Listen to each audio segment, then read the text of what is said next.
Olá, boa tarde. Boa tarde.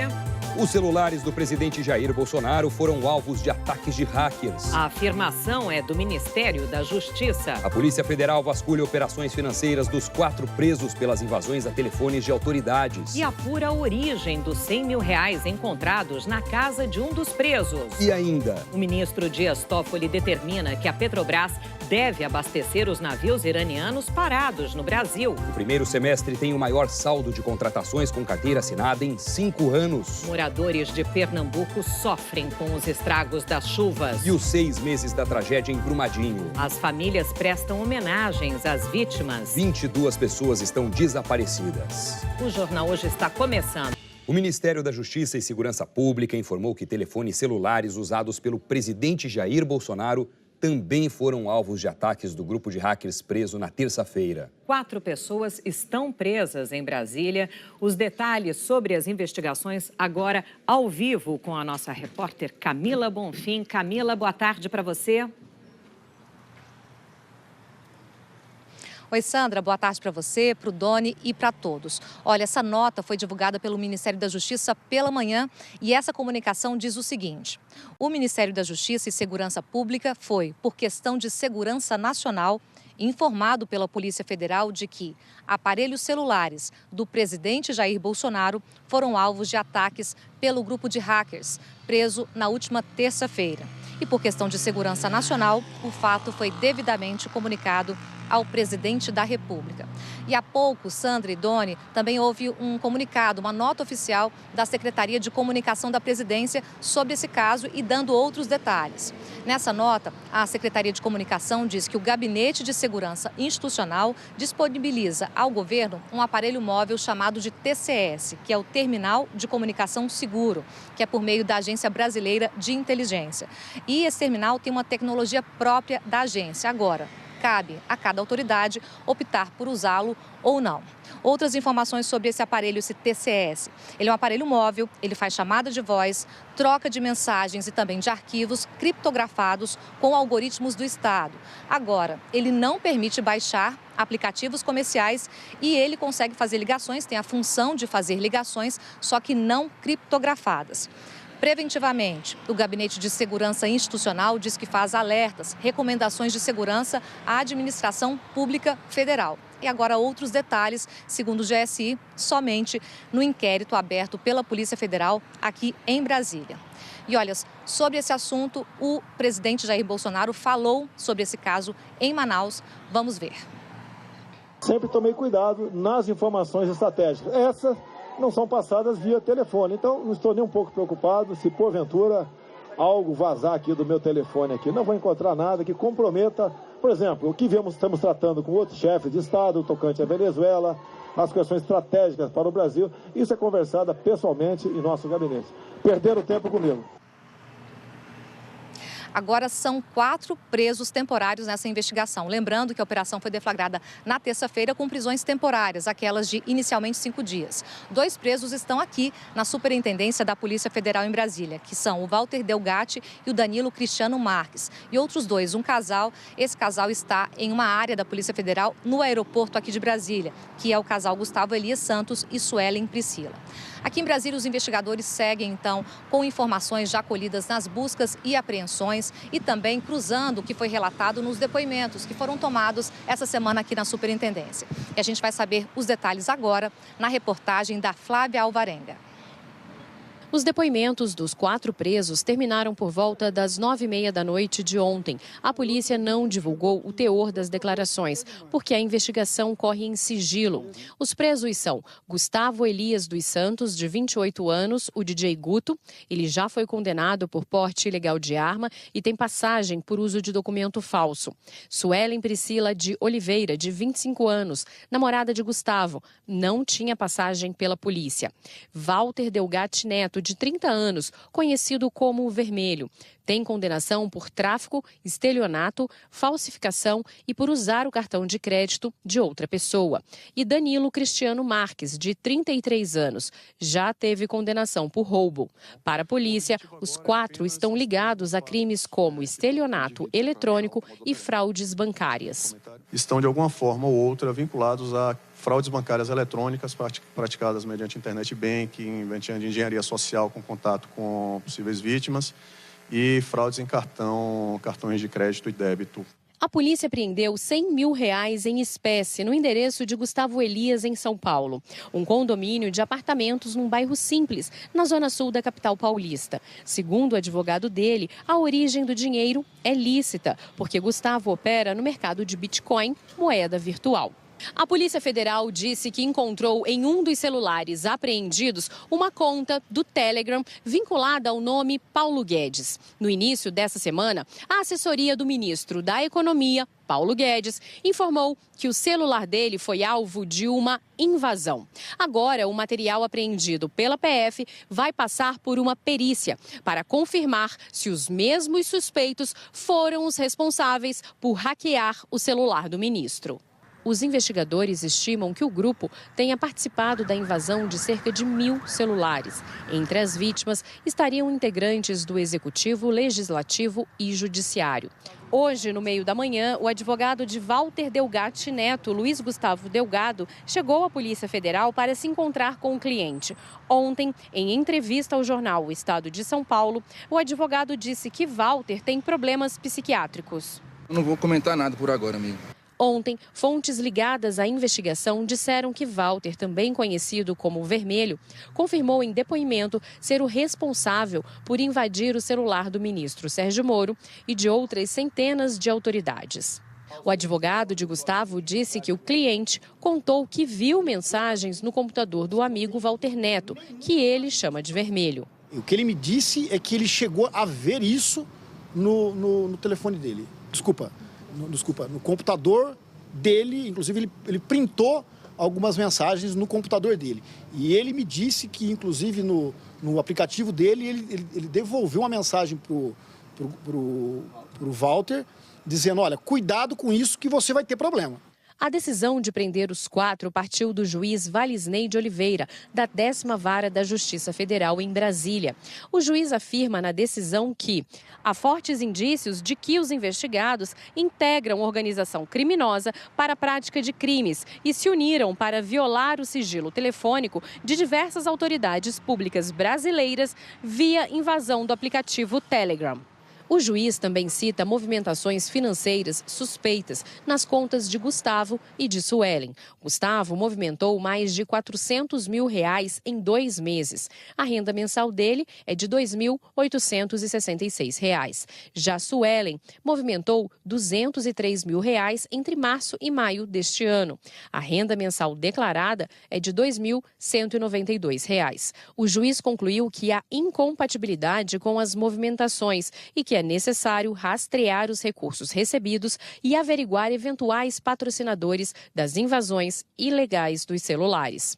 Ontem, em uma rede social, o ministro Sérgio Moro parabenizou a Polícia Federal, o Ministério Público e a Justiça Federal pelas prisões. Disse que o juiz citou mais de 5.500 chamadas, mas que o celular dele só recebeu 3, o que é preocupante, segundo Moro. O ministro disse que os investigados são, abre aspas, pessoas com antecedentes criminais, envolvidas em várias espécies de crimes. Elas, a fonte de confiança daqueles que divulgaram as supostas mensagens obtidas por crime. Fecha aspas. Desde o dia 9 de junho, o site Intercept Brasil vem publicando diálogos que atribui ao então juiz Sérgio Moro e procuradores da Lava Jato. As conversas mostrariam, segundo o site, que Moro não teria tido um comportamento isento como juiz da Lava Jato. O Intercept afirmou, desde o início, que recebeu esses diálogos de uma fonte anônima. Posteriormente, o jornal Folha de São Paulo e a revista Veja passaram a trabalhar em parceria com o Intercept na revelação dos supostos diálogos. Em nota, o site Intercept Brasil disse que, assim como a melhor imprensa mundial, não comenta assuntos relacionados à identidade de suas fontes anônimas e que a operação deflagrada pela Polícia Federal não muda o fato de que a Constituição Federal garante o direito do Intercept de publicar suas reportagens e manter o sigilo da fonte, mesmo direito garantido para toda a imprensa brasileira. O site afirmou ainda que vê com preocupação as conclusões precipitadas do ministro Sérgio Moro sobre uma investigação que sequer teve seu inquérito concluído. O jornal Folha de São Paulo disse que teve acesso às mensagens atribuídas aos procuradores e ao então juiz Sérgio Moro e que o site Intercept disse ter recebido de uma fonte anônima. O jornal disse que não detectou nenhum indício de que o conteúdo possa ter sido adulterado. A Folha afirmou ainda que não comete ilícito para obter informações, nem pede que ato ilícito seja cometido nesse sentido. Mas, segundo o jornal, pode publicar informações que foram fruto de ato ilícito se houver interesse público no material apurado. A revista Veja, também em nota, disse que fez parceria com o site Intercept para análise do material obtido pelo site e que o jornalista Glenn Greenwald afirmou que o material lhe foi repassado por uma fonte anônima. A revista Veja disse que não tem informações sobre quem seria essa pessoa nem como ela obteve o conjunto de diálogos.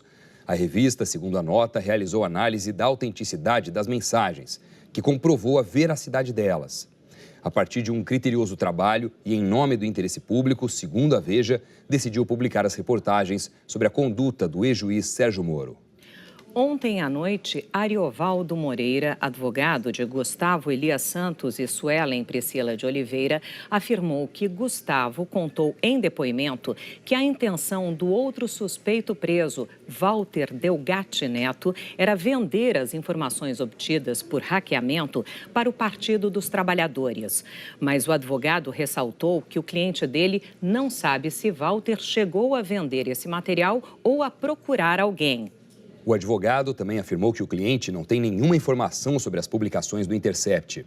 Em nota, o PT disse que sempre foi alvo desse tipo de, abre aspas, farsa, fecha aspas, e que é criminosa a tentativa de envolver o PT num caso em que, diz a nota do PT, o ministro Sérgio Moro é que tem que se explicar.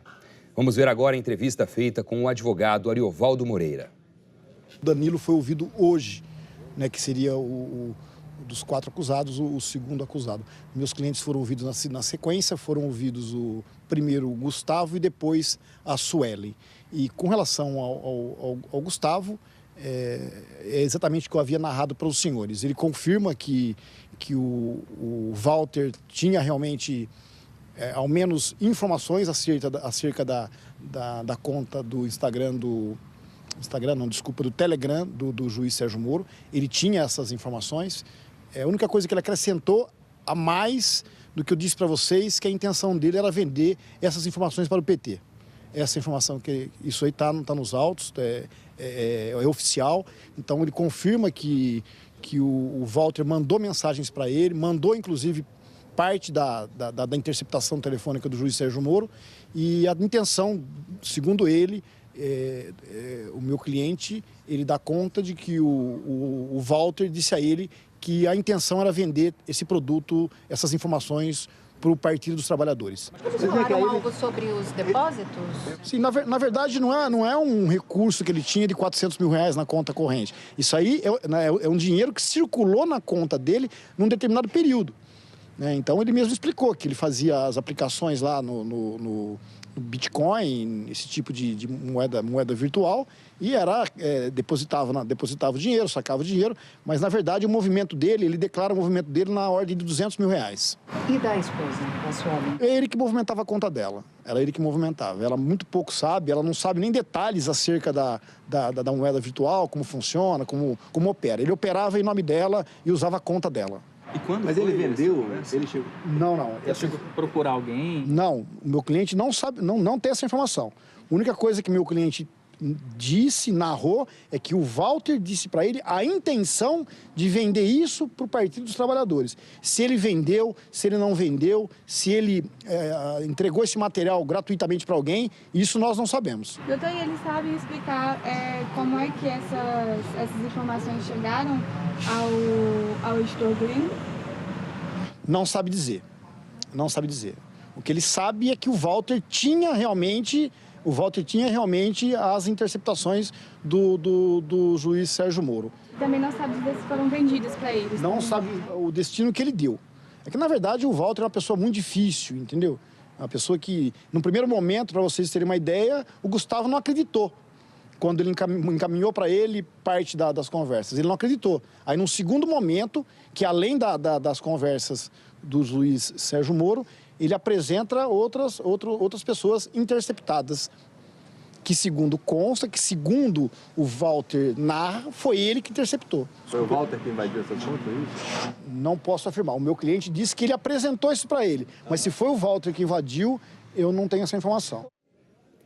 Como dissemos, o Partido dos Trabalhadores divulgou uma nota em que diz que o partido sempre foi alvo desse tipo de, abre aspas, farsa, fecha aspas. Como diz ainda a nota do PT, a que ocorreu na véspera da eleição presidencial de 1989, quando a PF vestiu camisetas do partido nos sequestradores do empresário Abílio Diniz antes de apresentá-los à imprensa. A nota diz ainda que o ministro Sérgio Moro é responsável pela farsa judicial contra o ex-presidente Lula e que, ainda de acordo com a nota, comanda agora um inquérito da Polícia Federal com o claro objetivo de produzir mais uma armação contra o PT. A nota também diz que as investigações da PF sobre as pessoas presas em São Paulo confirmam, segundo o PT, a autenticidade das conversas ilegais e escandalosas que Moro tentou desqualificar nas últimas semanas. O partido diz que o ministro está acuado e que repete, abre aspas, seus conhecidos métodos, prisões espetaculares e vazamentos direcionados contra seus adversários, fecha aspas.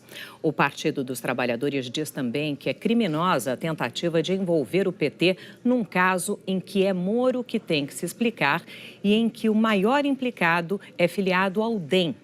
A nota diz ainda que o PT tomará as medidas judiciais cabíveis contra os agentes e os responsáveis por, segundo o PT, mais essa farsa. E que quem deve explicações ao país e à justiça, diz ainda a nota do PT, é Sérgio Moro e não quem denuncia seus crimes. No site do Tribunal Superior Eleitoral, o preso suspeito de hackeamento, Walter Delgatti Neto, aparece como filiado ao Partido Democratas. O DEM divulgou nota informando que, diante dos fatos, determinou a expulsão de Walter Delgatti Neto. O partido também disse que não pode se responsabilizar pelas atitudes dos filiados e que condena o cometimento de irregularidades por quem quer que seja. O advogado de Walter Delgatti Neto também divulgou nota. Afirmou que assumiu a defesa do acusado ontem. Perguntamos se o cliente dele de fato tinha afirmado que queria vender as mensagens para o PT. Ele respondeu que a investigação era bem complexa, que por hora não poderia dar mais informações e que era preciso aguardar os próximos acontecimentos. Nós não conseguimos contato com a defesa de Danilo Cristiano Marques, que também foi preso na terça-feira. A Justiça decretou a quebra do sigilo telefônico do ex-governador de Minas Gerais, Fernando Pimentel, do PT. A investigação apura uma rede de empresas fantasmas utilizadas em um suposto esquema de lavagem de dinheiro e de pagamento de propina. Vamos falar com o repórter Bruno Tavares, que está em frente à Polícia Federal, trazendo as informações ao vivo para a gente. Oi, Bruno, boa tarde.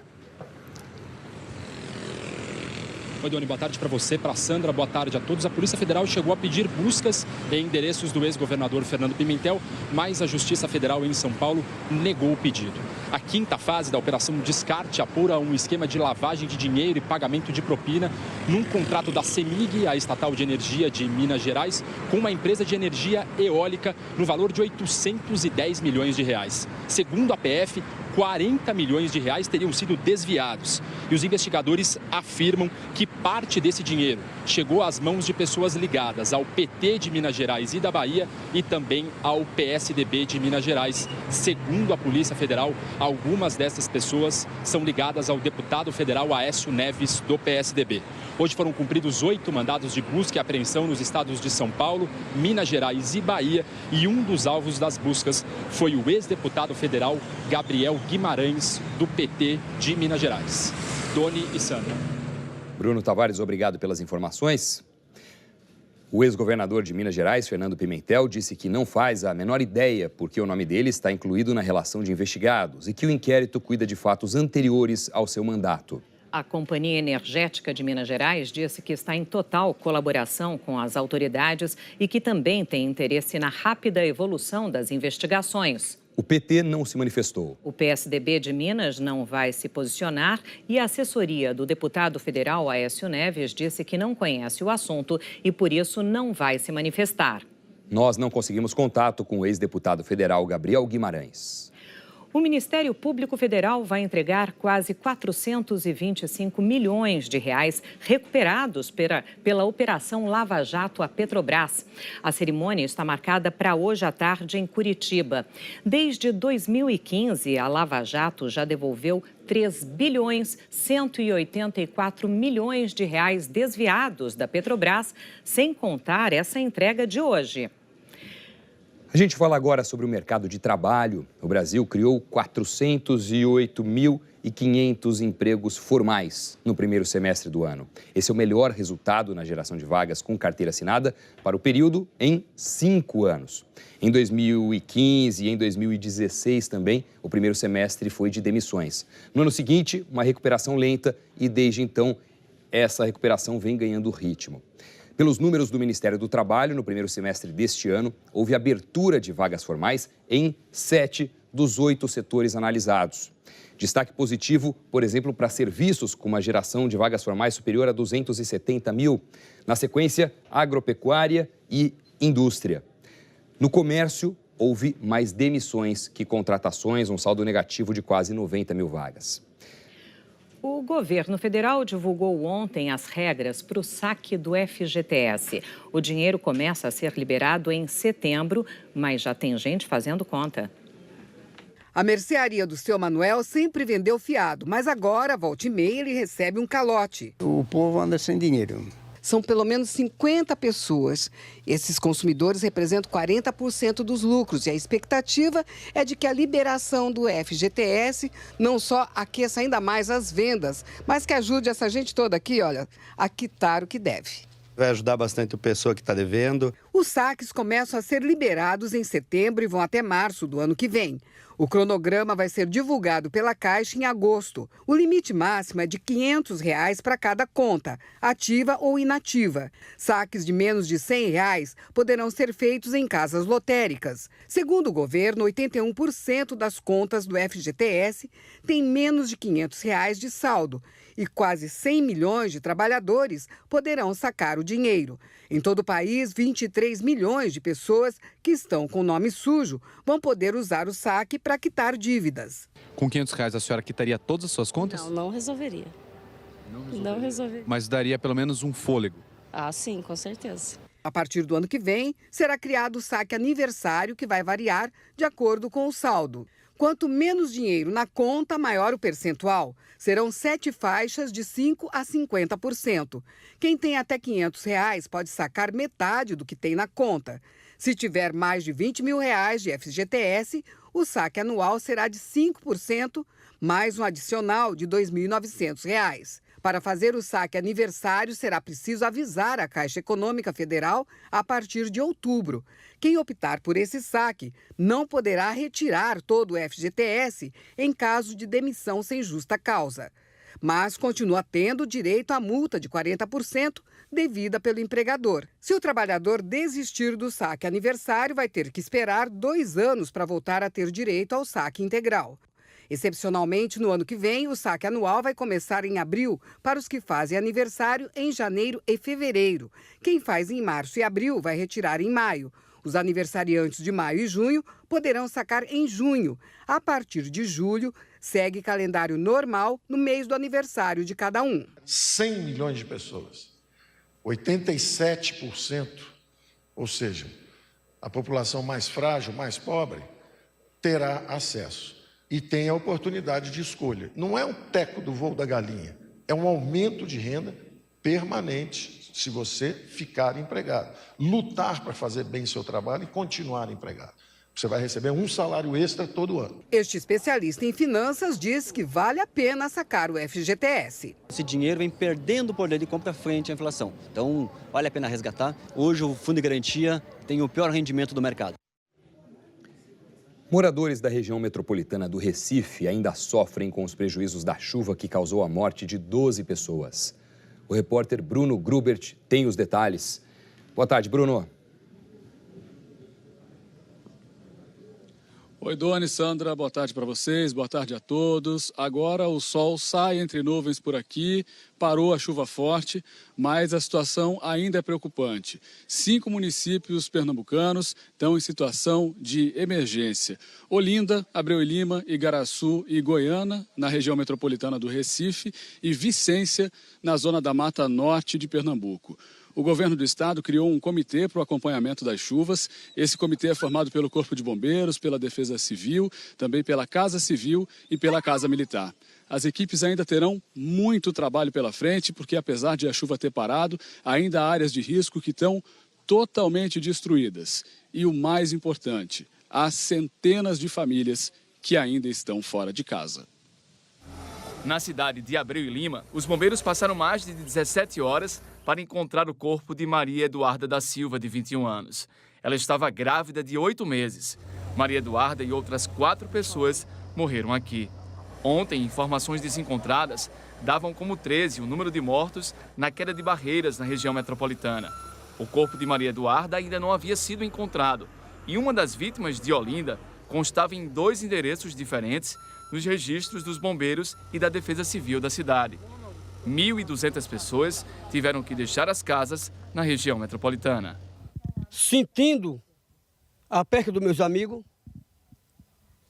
e quero que as autoridades competentes tomem providência, porque é um lugar de muito risco e as barreiras estão caindo. O primeiro dia de sol, depois de tanta chuva, trouxe um pouco de esperança, mas muitos bairros estão tomados pela destruição e histórias tristes. Nesta casa, 3 pessoas morreram. O único que escapou no deslizamento da barreira foi o cachorro da família. Em Olinda, muitas ruas alagadas. 4 pessoas morreram soterradas pelo barro. 130 moradores tiveram que deixar as casas e foram levados para abrigos do município. Hoje, onde a água baixou, o dia foi de limpeza e de contabilizar o prejuízo. Perdi berço, perdi sofá, perdi cama, perdi tudo. Se você entrar na minha casa, não tenho nada mais.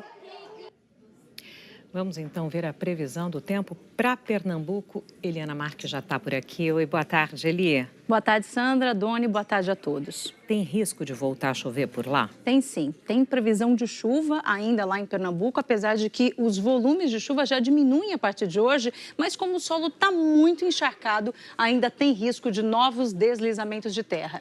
Outra cidade onde choveu muito foi Porto Alegre. Ontem teve o maior volume de chuva do ano em apenas 24 horas. Foram 79 milímetros de chuva, portanto, mais da metade da média do mês todo. Já Curitiba e Cuiabá terão queda na temperatura hoje. Olha, Curitiba ontem teve máxima de quase 25 graus, hoje só 19. E Cuiabá, que ontem teve calorão aí de 37 graus, hoje 10 graus a menos. Em Campo Grande, o dia também esfriou, começou com um denso nevoeiro. Aí às 11 da manhã ainda fazia 12 graus e a temperatura vai subir por lá, mas chegar a apenas 25 graus sem chuva lá em Campo Grande. E como fica o tempo nas outras regiões do país, Eli? Bom, previsão de pancadas de chuva no extremo norte do Brasil, pegando aqui também essa faixa ainda do leste nordestino. E no sul, a chuva pode chegar a áreas de Santa Catarina e do sudoeste do Paraná por causa do avanço dessa frente fria aqui. Agora, na maior parte do Brasil, o que predomina é uma grande massa de ar seco, que inclusive derruba os índices de umidade do ar, principalmente nessas áreas mais escuras aqui do mapa. Pois é, também está super seco aqui em São Paulo. Muito seco. Você sabe há quanto tempo não chove por aqui? 9 dias, Sandra. Uau. Hoje está fazendo aí 9 dias que não chove aqui na capital paulista e além do ar seco, a poluição também fica muito mais concentrada. Olha, aqui no telão a gente tem imagens ao vivo da capital paulista agora. A gente vê que o tempo está muito firme, tem sol. A máxima para hoje é de 24 graus com aumento de nuvens, mas sem chuva, porque a frente fria está vindo do sul aqui para o sudeste. A gente continua com tempo firme até sábado. No Rio de Janeiro e em BH também previsão de tempo firme, sem chuva. Salvador pode ter um pouco de chuva, Manaus bem mais abafada hoje e Palmas na liderança do calorão aí com 36 de máxima. É inacreditável esse inverno. Obrigada, Eli. Até amanhã. Valeu, Eli. Até amanhã. A tragédia da Vale em Brumadinho completa hoje 6 meses. A data está sendo marcada por homenagens às vítimas. 248 pessoas morreram no rompimento da barragem. A repórter Cristiane Leite tem mais informações para a gente. Cristiane.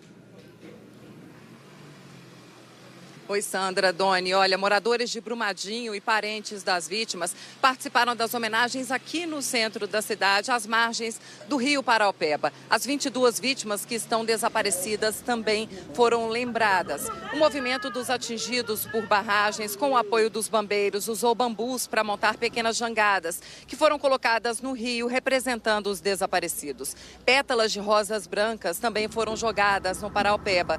A escolha do rio Paraopeba é para denunciar os impactos no meio ambiente pelo rompimento da barragem. O rio abastecia cerca de 40% da população da região metropolitana de Belo Horizonte, mas a captação está suspensa. Até hoje, a qualidade da água é imprópria para o consumo. Ao 12h28, hora exata do rompimento da barragem, foi feito 1 minuto de silêncio. Em seguida, os mortos foram homenageados com 1 minuto de aplausos. Sandra e Doni. Cristiane Leite, obrigado pelas informações. 6 meses depois do rompimento, os bombeiros continuam trabalhando nas buscas pelos desaparecidos. São 22 que até agora não foram encontrados. A reportagem é da Viviane Possato. A gente começa a lembrar das pessoas e sentir falta delas, né? Saudade é uma coisa que dói. Mas eu espero que você esteja bem, porque a gente tem que tocar, seguir em frente, apesar de todas as tristezas, né? Ela estava consolando uma amiga pela perda da mãe e agora serve de consolo meu pela perda dela. Lecilda trabalhava na Vale há quase 30 anos. É uma das 22 pessoas que até hoje não foram encontradas depois da tragédia do dia 25 de janeiro em Brumadinho. Meu telefone é 24 horas. Eu vigio ele de dia, de noite, de madrugada. Eu tenho pesadelos. Eu nunca tomei remédio. E agora, para me dormir, é só com remédio. Porque a gente fica lembrando, a gente pensa se ela sofreu, se ela gritou por socorro. 6 meses, 180 dias, 4.320 horas. O tempo corre diferente para quem até hoje espera para enterrar o filho, o marido, a irmã. É como se o relógio tivesse sido travado naquele 12h28. Foi nesse horário que a barragem da Vale se rompeu, despejando 12 milhões de metros cúbicos de lama. A imensidão de rejeitos destruiu o que encontrou pelo caminho. 248 pessoas foram encontradas mortas até agora. Meu nome é Josiana, sou irmã da Juliana Rezende. Ela tem 2 filhos gêmeos. Na ocasião, eles estavam com 10 meses. Morreu ela e o marido, deixando os meninos órfãos, que hoje está com a gente. Ela era analista administrativo da Vale, tinha 33 anos. Até hoje não achou ela, não sei nem quando vai achar. Morreu todo mundo sem poder correr, tudo viu, enterrou eles vivos lá. Até hoje não achou eles. Meu nome é Lúcia Aparecida Mendes, sou mãe do Thiago Tadeu, que não foi encontrado. Ai, gente, é tão difícil. Não foi encontrado. Os bombeiros vasculham a lama sem parar desde o dia da tragédia. Muitos corpos são encontrados incompletos, o que dificulta o trabalho dos peritos. 138 fragmentos estão no IML, ainda sem identificação. Esses segmentos, por vezes, são muito pequenos e em estágio avançado de deterioração. Isso dificulta sobremaneira a extração do DNA. A tecnologia tem sido aliada, especialmente na identificação por DNA. Nós não podemos abrir mão da técnica em nome do tempo. Nós buscamos a agilidade. É uma espera que machuca ainda mais quem já carrega tanta dor. No início, a gente pedia para encontrar, vivo. Sim. Aí passava uma semana, nada, passava 15 dias, você já sabia que a chance ia diminuindo muito mais. Depois você pedia para que pelo menos não tivesse sofrido, que tivesse sido muito rápido a ponto deles não terem nem visto, sentido. O sofrimento. Depois você espera que encontre pelo menos um pedacinho. E o pior, você pede para receber aquela ligação que é tão triste. Que é a pior notícia que alguém que ama pode receber.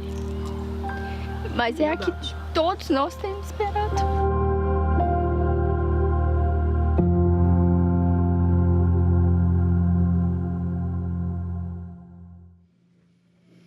Que tristeza, tantas histórias interrompidas, né, Sandra? Ainda hoje, o calor recorde na Europa. E a seguir, a renúncia do governador de Porto Rico. E o ministro Dias Toffoli determina que a Petrobras abasteça os navios iranianos parados no Brasil. A gente volta já. O presidente do STF, ministro Dias Toffoli, rejeitou um recurso da Petrobras e determinou que a empresa tem que vender combustível a 2 navios iranianos parados no porto de Paranaguá, no Paraná. Ao vivo de Brasília, quem tem as informações é o Fred Ferreira. Oi, Fred, boa tarde.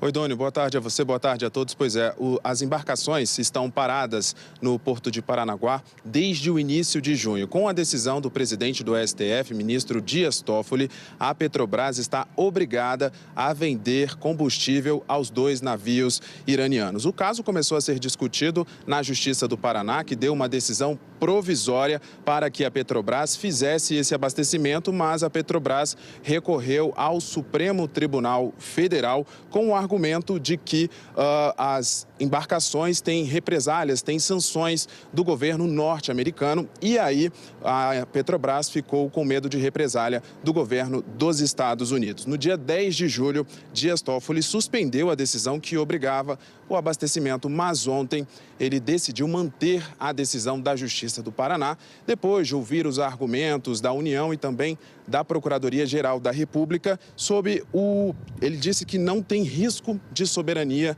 nacional, risco à soberania nacional. As embarcações vieram para o Brasil carregadas de ureia e deveriam voltar ao Irã com milho. Essa carga está avaliada em 100 milhões de reais. Um navio tem, inclusive, 48 mil toneladas. A Petrobras disse que ainda não foi notificada da decisão, a Eleva Química não quis se manifestar e a Embaixada do Irã aqui em Brasília ainda não se pronunciou. Sandra, Doni. Fred Ferreira, obrigado pelas informações. Governadores aliados do governo federal avisaram ao presidente da Câmara dos Deputados, Rodrigo Maia, do DEM, que eles apoiam a proposta da reforma tributária que já está em tramitação na casa. Assunto para a Andréia Sadi, que está aqui com a gente no estúdio. Oi, Andréia, boa tarde para você. Tudo bom, Sandra, Doni, boa tarde. Boa tarde. O que você tem para nos contar sobre a reforma tributária? Eu vou contar porque isso é importante, porque essa sinalização de governadores da base e também da oposição a esse texto em tramitação da reforma tributária na Câmara está agradando ao presidente da Câmara e também ao presidente do Senado. Rodrigo Maia tem a intenção de manter em até 80% o texto que está em discussão na Câmara dos Deputados, ou seja, quer evitar muitas mudanças. Qual é a principal preocupação hoje? É com as bancadas do Nordeste, a região que é, em sua maioria, comandada por governadores de oposição. Então, por isso que essa sinalização de governadores de oposição, como é o caso de Wellington Dias, do Piauí, ele que é do Partido dos Trabalhadores, ele já sinalizou que ele é favorável a essa reforma tributária em discussão, é importante. Ele, inclusive, disse a Rodrigo Maia, na semana passada, em uma reunião, que agora em agosto, ele vai trabalhar junto aos governadores do Nordeste de oposição por um acordo, por um texto, para aprovar a reforma tributária e melhorar a economia do Brasil. Além de Wellington Dias, do Piauí, na semana passada se reuniu com o Rodrigo Maia e com Davi Alcolumbre, presidente do Senado, o governador de Goiás, Ronaldo Caiado. Outro governador que apoia esse texto em discussão na Câmara da reforma tributária é João Dória, aqui de São Paulo. Lembrando que a reforma tributária é a prioridade do Congresso após a aprovação da Previdência, segundo turno na Câmara, no começo de agosto. Ok, Andréia, muito obrigada. Olha, Sadi. O governador de Porto Rico, Ricardo Rossello, renunciou depois de manifestações que exigiam a saída dele do governo. Rossello disse que só fica no cargo até sexta-feira que vem, quando será substituído temporariamente pela secretária de Justiça. Há 2 semanas, milhares de pessoas se manifestam exigindo a renúncia do governador. Os protestos foram motivados pelo vazamento de uma conversa da plataforma de mensagens Telegram. Rossello participava de um grupo que fazia comentários ofensivos contra homossexuais e mulheres. O cargo de governador é o mais alto de Porto Rico, que é um território dos Estados Unidos. Morreu hoje, aos 92 anos, o presidente da Tunísia, o primeiro eleito democraticamente. Bedi Caid Essebsi estava internado há 2 dias e a causa da morte não foi divulgada. De acordo com a Constituição, o líder do parlamento será o presidente temporário e novas eleições presidenciais estão marcadas para novembro deste ano. O novo primeiro-ministro do Reino Unido, o conservador Boris Johnson, estreou no cargo. Os aplausos na posse ontem ficaram para trás. Hoje começou o embate no parlamento. No primeiro discurso na Câmara dos Comuns como primeiro-ministro, Boris Johnson repetiu a promessa de campanha. O Brexit vai ser dia 31 de outubro, custe o que custar. O líder da oposição, Jeremy Corbyn, disse que vai rejeitar qualquer acordo que não proteja os direitos dos trabalhadores e o meio ambiente. Boris prometeu solucionar a questão da fronteira entre as Irlandas e afirmou que vai garantir os direitos dos mais de 3 milhões de europeus que vivem no Reino Unido. O novo primeiro-ministro também fez hoje a primeira reunião com uma equipe renovada. Mais da metade do gabinete de Theresa May renunciou ou foi demitida. Cargos-chave foram para políticos pró-Brexit. Faltam 98 dias para a data marcada para a saída do Reino Unido da União Europeia. O governo não tem maioria no parlamento e o próprio Partido Conservador está dividido, mas Boris insiste que o Brexit sai. Só falta explicar como ele vai fazer isso. A seguir, a onda de calor na Europa. Paris registrou hoje a maior temperatura da cidade em todos os tempos. A gente volta já. Quente entre todos os que foram vividos em Paris em 146 anos. Desde que as temperaturas começaram a ser medidas regularmente em 1873, os termômetros parisienses só tinham chegado uma vez a 40 graus. E hoje, pouco depois de 1h40 da tarde, bateram em 41. E a temperatura continuou subindo. Às 3h20 chegou a 42,4 graus. E esses recordes de temperatura trazem uma outra preocupação aqui em Paris. Uma parte do telhado da Catedral de Notre-Dame, que resistiu ao incêndio de abril, pode não aguentar o calor. O arquiteto responsável pelo restauro da catedral teme que o calor excessivo desses últimos dias leve a alvenaria a secar e perder aderência. Isso pode fazer o telhado desabar de uma só vez. E nessa quinta-feira calorenta, houve recordes também na Bélgica, na Holanda, na Alemanha e no Reino Unido. No dia mais quente da história de Paris, qualquer fonte de água pareceu uma miragem, digna de fotografia. E a atividade mais recomendável entre todas foi entrar com tudo no chafariz. Um menino de 2 anos deu um susto na mãe nos funcionários do aeroporto de Atlanta, nos Estados Unidos. Ele subiu na esteira de bagagens e, a partir dali, toda a aventura dele foi gravada pelas câmeras de segurança. Vamos ver? As câmeras registraram o menino passando por diversos setores. Numa das esteiras, ele tenta passar por cima das malas para voltar, mas não consegue. O longo caminho dele só termina quando os funcionários percebem a presença dele na esteira. Segundo a mãe do menino, ele quebrou um braço. Toda essa confusão aconteceu na segunda-feira, mas as imagens só foram divulgadas ontem à noite. A mãe disse que o menino desapareceu enquanto ela imprimia os bilhetes aéreos. O Jornal Hoje termina aqui. Você acompanha outras notícias no Jornal Nacional. Obrigado pela companhia, uma boa tarde. Até amanhã. Tchau. Uma ótima tarde para você. Amanhã a gente se vê.